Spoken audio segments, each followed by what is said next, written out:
আসন্ন টি-20 বিশ্বকাপকে সামনে রেখে সবার আগে দল ঘোষণা করেছে নিউজিল্যান্ড, দক্ষিণ আফ্রিকা, অস্ট্রেলিয়া, ইংল্যান্ড ও ভারত। তাই গতকাল থেকে সবার দৃষ্টি ছিল বাংলাদেশ ক্রিকেট বোর্ডের উপর। নাজমুল হোসেন শান্তর নেতৃত্বে কোন 14 ক্রিকেটার বিশ্বকাপ খেলতে যাবে সেই দল ঘোষণার অপেক্ষায়। কিন্তু সারাদিন পার হলেও আনুষ্ঠানিক দল ঘোষণা করেনি বাংলাদেশ ক্রিকেট বোর্ড। জানা যায় বিশ্বকাপের প্রাথমিক দল ঘোষণাই দেবেন না। ধারণা করা হচ্ছে আইসিসির কাছে পাঠানো প্রাথমিক স্কোয়াড পরিবর্তনের সুযোগ রয়েছে।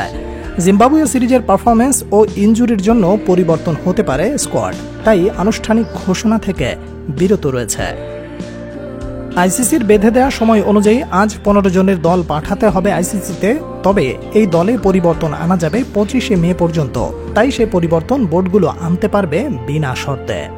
এ বিষয়ে প্রধান নির্বাচক গাজী আশরাফ হোসেন লিপু বলেন, আমাদের কাজ হলো দল গোছানো, আমরা সেটা করেছি। বিসিবিকে দেয়া হয়েছে, কিন্তু সেটা ঘোষণা করা যাবে কিনা প্রকাশ্যে এটা সিদ্ধান্ত বিসিবির। তাদের কাছ থেকে যদি নির্দেশনা আসে তাহলে সেটা ভিন্ন ব্যাপার।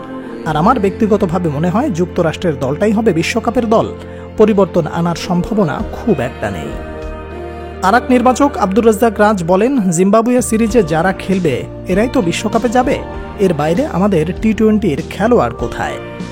জানা গেছে সৌম্য সরকার, মাহমুদুল্লাহ রিয়াদ ও চোট কাটিয়ে জিম্বাবুয়ে সিরিজে দলে ফেরা অলরাউন্ডার মোহাম্মদ সাইফুদ্দিনকে রাখা হয়েছে 15 সদস্যের বিশ্বকাপ দলে। নির্বাচকেরা জানিয়েছেন সাইফুদ্দিন, সৌম্য এখনও পুরোপুরি ফিট নন, তাদেরও শেষ পর্যন্ত দেখা হবে। পারভেজ হোসেন ইমন, আফিফ হোসেন ধ্রুব, তানভীর ইসলামকে আপাতত রিজার্ভে রাখা হয়েছে। যদি কেউ চোটে পড়েন কিংবা ফিট না হতে পারেন তখন তাদের থেকে কেউ একজন সুযোগ পাবেন।